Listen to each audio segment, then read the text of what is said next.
It should have been just a normal morning.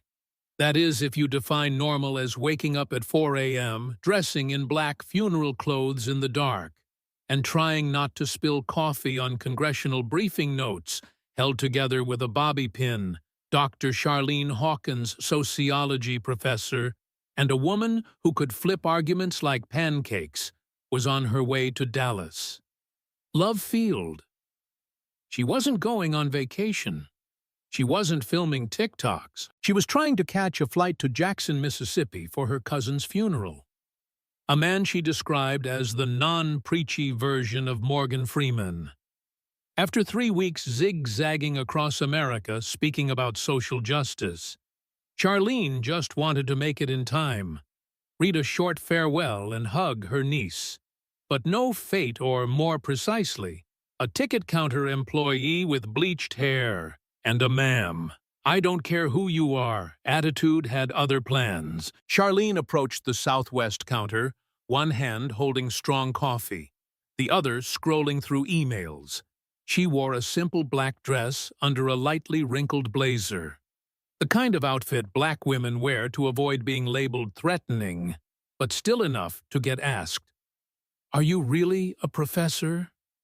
And then it happened. One look, a brief glance from the young male staffer. Quick, almost harmless, but oh so familiar. Half contempt, half oh. Another busy black woman. Charlene knew that look. It wasn't new, but this time it came with a smirk and a keyboard capable of erasing passengers with a few taps. "Sorry, you're not in the system." His voice was as flat as an auto-reply from Siri, but colder than the waiting room AC. Charlene looked up, head tilted slightly. She wasn't surprised, just mildly irritated. "That's odd. I checked in online at 5 a.m. while eating toast and reading an article on airport racial profiling." She showed her phone. Boarding pass, QR code ID, booking history. Clearer than a crime scene report. He glanced at the screen, then back at her. "Oh, your seat was reassigned. You'll have to wait. Reassigned to where I'm not flying to Ghana. I don't need an extra layover." No reply.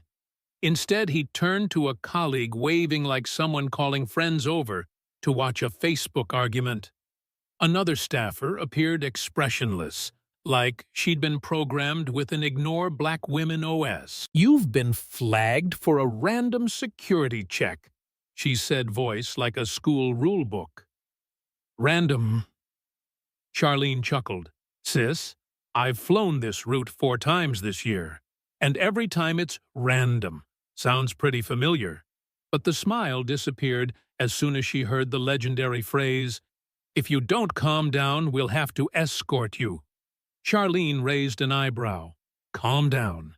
I'm standing here quietly speaking like someone with a PhD and 3 TED Talks under her belt." A whisper came from behind.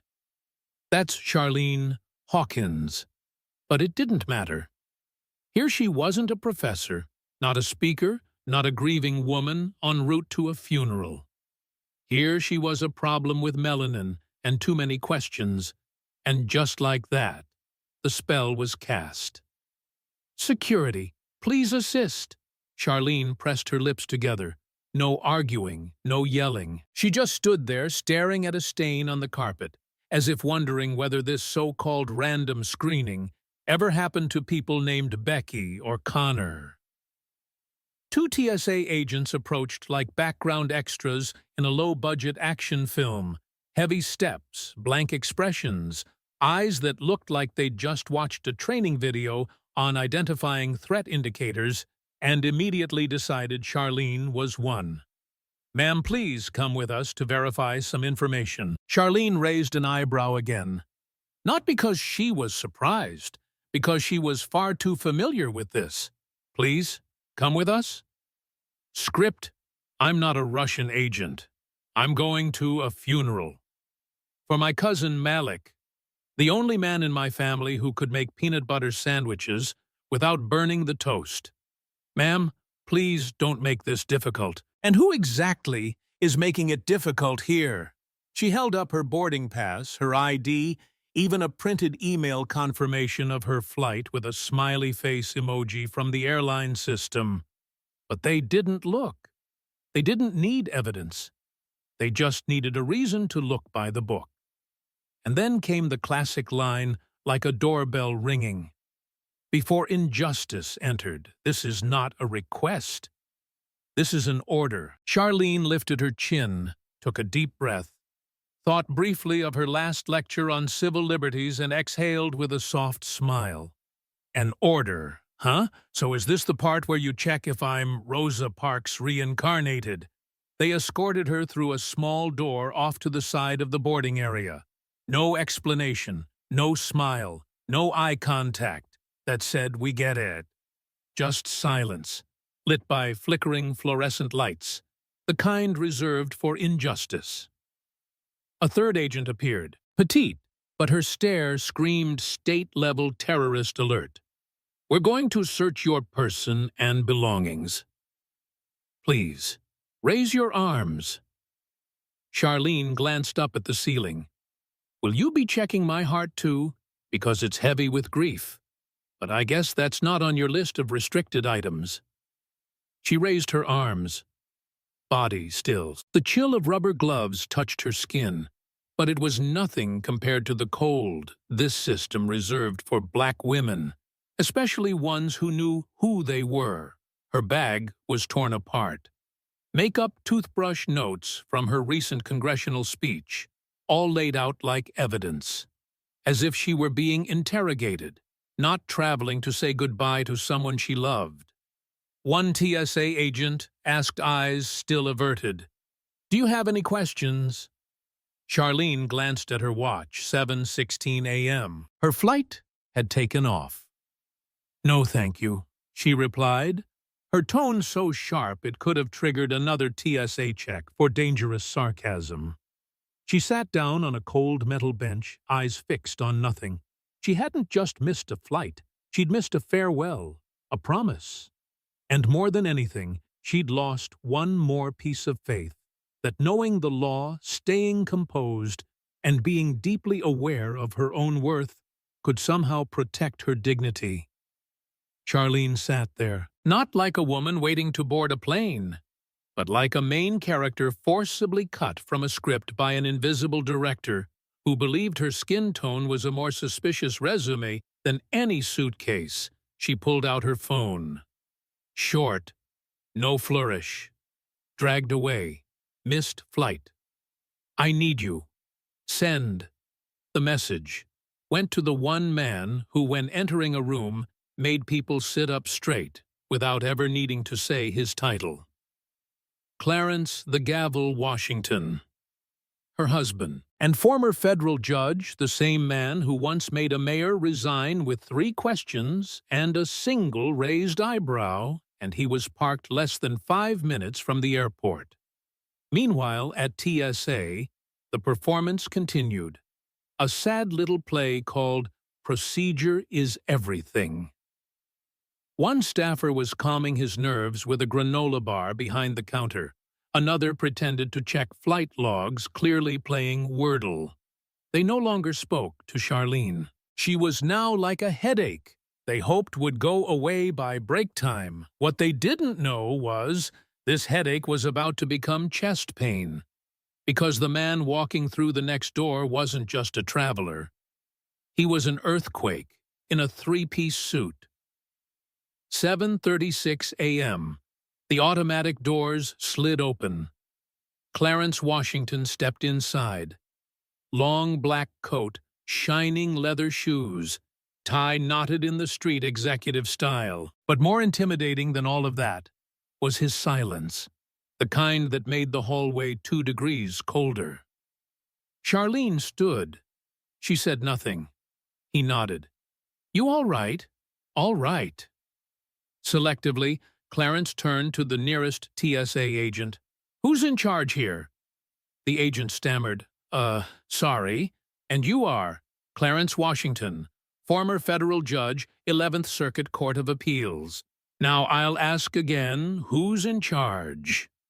The hallway dropped into dead silence. One staffer took out his earbuds as if even Mozart should clear the stage. As Charlene gave a brief rundown of what had happened, Clarence's expression didn't change, but anyone who knew him understood that was when you should start worrying. A TSA supervisor rushed forward, wrinkled shirt, lanyard twisted like the moral compass of the agency. "Judge Washington, we had no idea the person detained was your wife."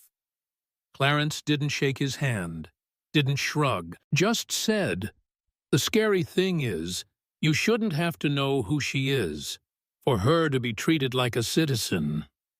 The air shifted from tense to suffocating. He turned toward the ticketing agent, the same one who had offered Charlene that bizarre smile, like she'd walked into the wrong place. "Why did you call security?" She refused to leave the counter when asked. Did she shout, "No"? Did she pound the counter, throw her luggage, or scream like one of those TikTok meltdowns? "No, sir." Then what made you think calling uniformed officers to search the body of a black U.S. citizen who also happens to be a federal employee was part of standard procedure? The agent bit his lip, clearly trying to remember whatever the airline's 3-minute racial sensitivity training from last year had covered. Clarence didn't wait for an answer. He turned to the supervisor. "Your team refused to check a federal ID, obstructed lawful travel, and denied a grieving woman her right to attend a funeral because her only crime was asking why her seat had been reassigned." A passing traveler murmured, "Scarier than a Netflix drama." The manager stammered, We'll rebook her on another flight first class if needed." Charlene scoffed. "Oh, you think this is about the seat? What I need," she said, "isn't a free glass of champagne. It's a system where asking a reasonable question doesn't make me a threat." Clarence stood by her side, eyes missing nothing. "We don't need privilege. We need procedures that don't change color based on skin tone." As Charlene and Clarence turned and walked away from the screening area, no one stopped them.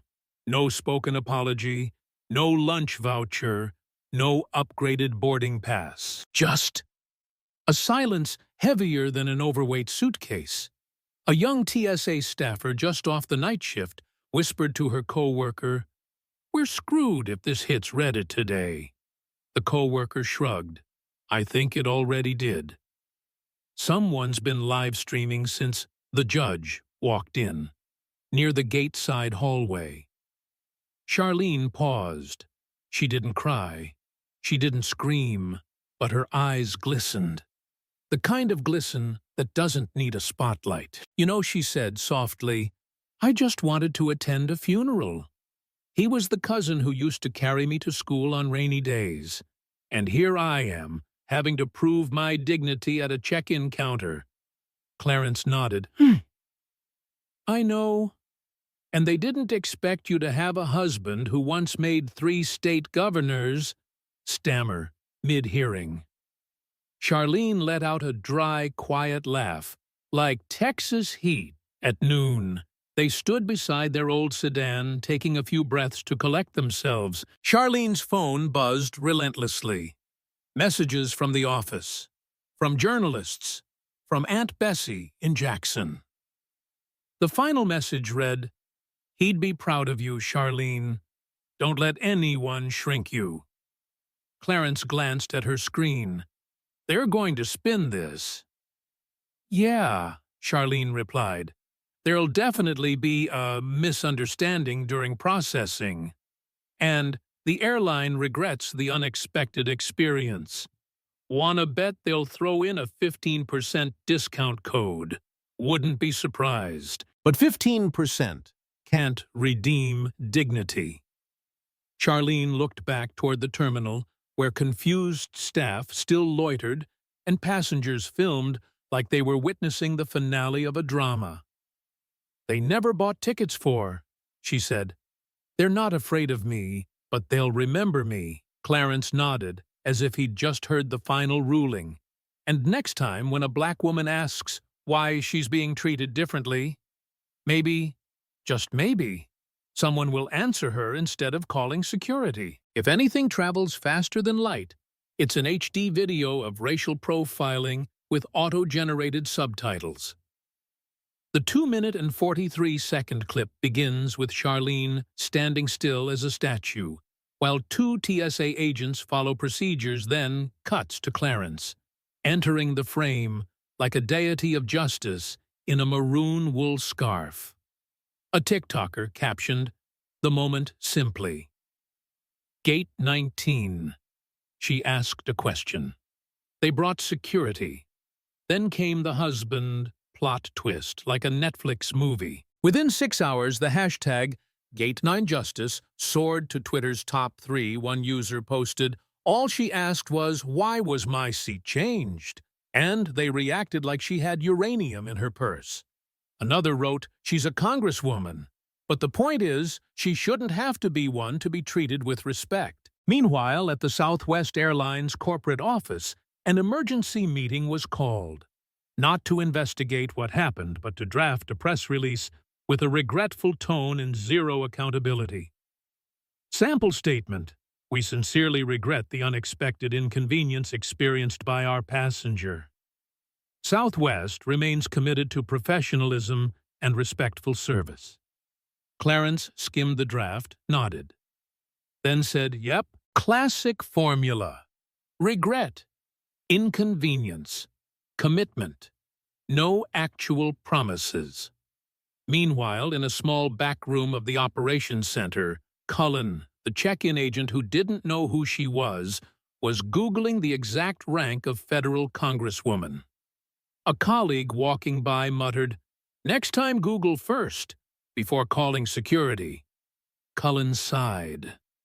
For the first time in his life, he felt the power of a calm gaze, sharper than a knife. At home, Charlene sat by the window. Her phone wouldn't stop buzzing. But instead of accepting interviews from major news outlets, she wrote one line on social media. "Respect shouldn't be a privilege tied to status. It should be the default when you enter a public space, especially when all you're trying to do is attend a funeral."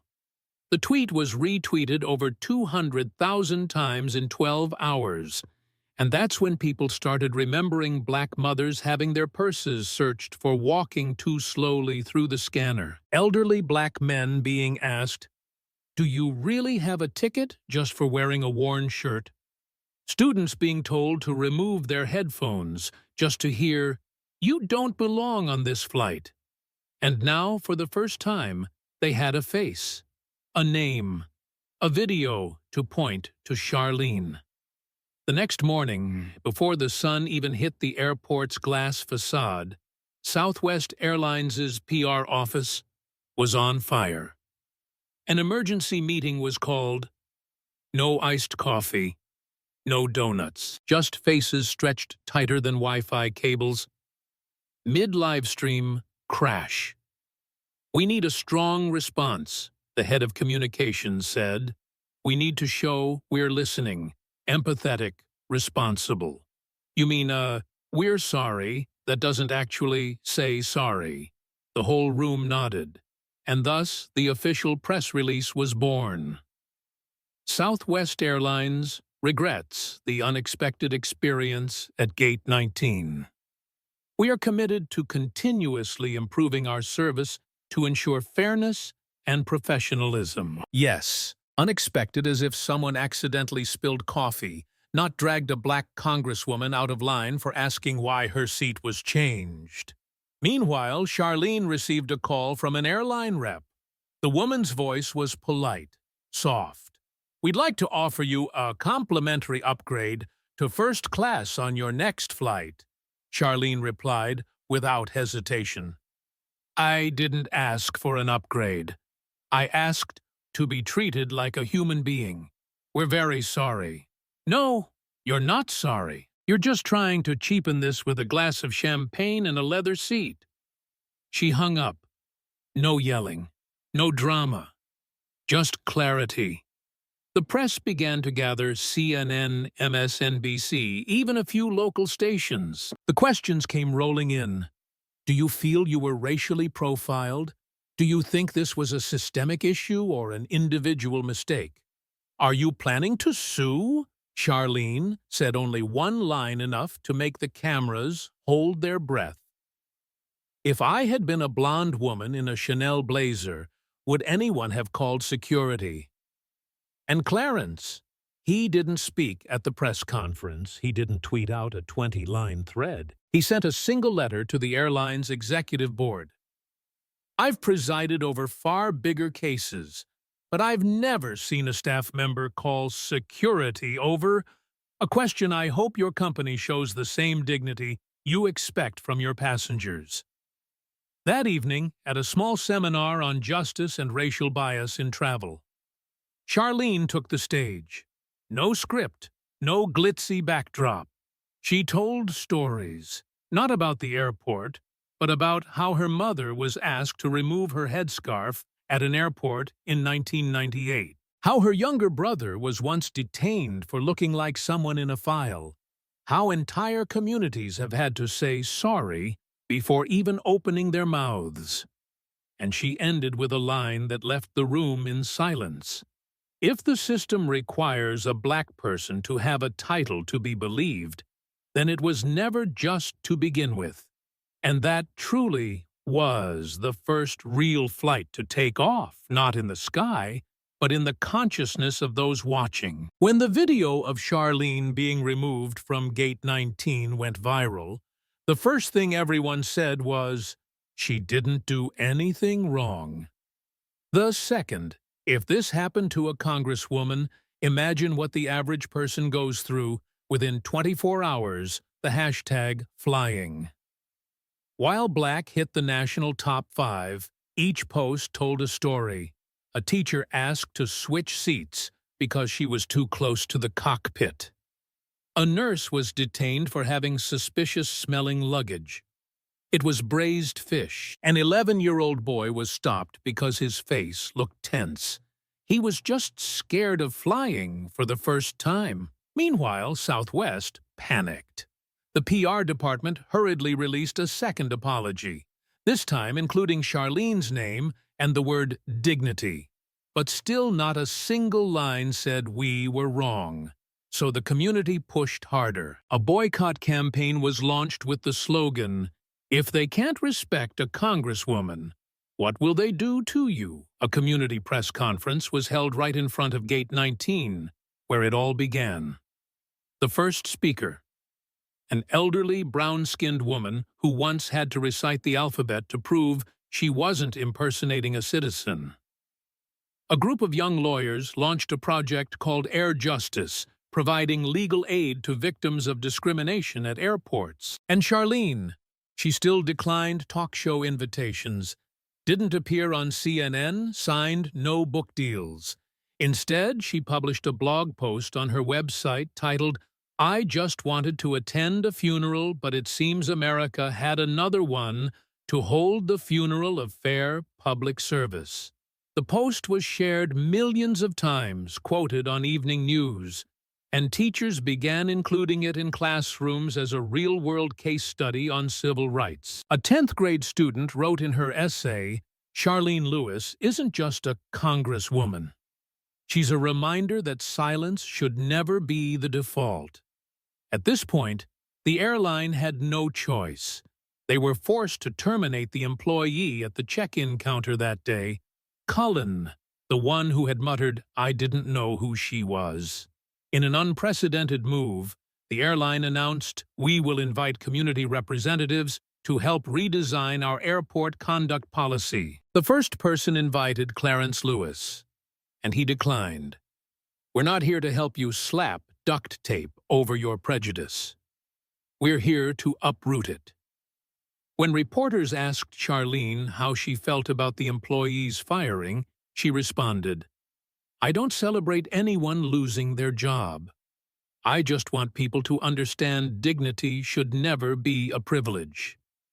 It should be the standard. 2 weeks after the airport incident, Charlene Lewis walked into Congress carrying a small navy blue suitcase, the one she had been detained over for not looking. Standard colleagues stood and applauded. A few chuckled at the suitcase. Charlene didn't. She placed it beside the podium, turned on the mic, and began, "I'm not here today to recount what happened at Gate 19. I'm here to make sure it never happens again to anyone." Then she introduced a new bill, the Gate 19 Act, a bill with 3 core provisions. All interactions between airport staff and passengers during disputes must be recorded on video, because cameras don't look away. Anytime a passenger is randomly selected, the system must log the reason time and a supervisor's signature to ensure that random doesn't always mean black-brown or anything but white. A new oversight committee will be created to monitor racial discrimination in air travel, comprised of citizens, lawyers, and mothers. Because, as Charlene said, no one sees injustice clearer than a mother watching her child be treated like a stranger. TV networks cut commercials to broadcast her speech live. On Twitter, people didn't just call it a speech. They called it an indictment. And Clarence Lewis.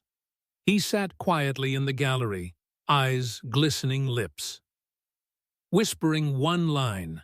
The little girl who used to fear speaking in class just made Congress afraid to blink. 3 months later, the bill passed the House with record support. A few senators opposed it, calling it too radical, too difficult to implement. Charlene responded with one line, "Respecting people has never been hard, unless you've forgotten how to be human." On the day the president signed the Gate 19 Act into law, Charlene didn't wear a blazer. She wore the wrinkled black dress from that airport day and carried that old suitcase standing on the White House lawn, she said. This suitcase was once seen as suspicious. Just like so many black folks, poor folks and outsiders are seen as suspicious. But today, this suitcase stands for the opposite. It proves that when you get stopped, you become the one who redraws the map. The story didn't end there. It expanded. Schools began teaching Gate 19 in civic education classes. Airports started displaying new signs. We don't serve passengers. We serve people. A 14-year-old girl wrote Charlene a letter. "You were held back at the airport, but because of that, I now walk through the gates of my life with less fear." At a town hall in Houston, Charlene closed the gathering with one final line, a line that brought the entire hall to its feet. "I don't need anyone to remember my face at the airport. I just need them to remember this. Gate 19 wasn't where I got held back. It was where I started opening the gate for others." And then she walked off the stage. No background music, just applause and the sound of hope being passed along.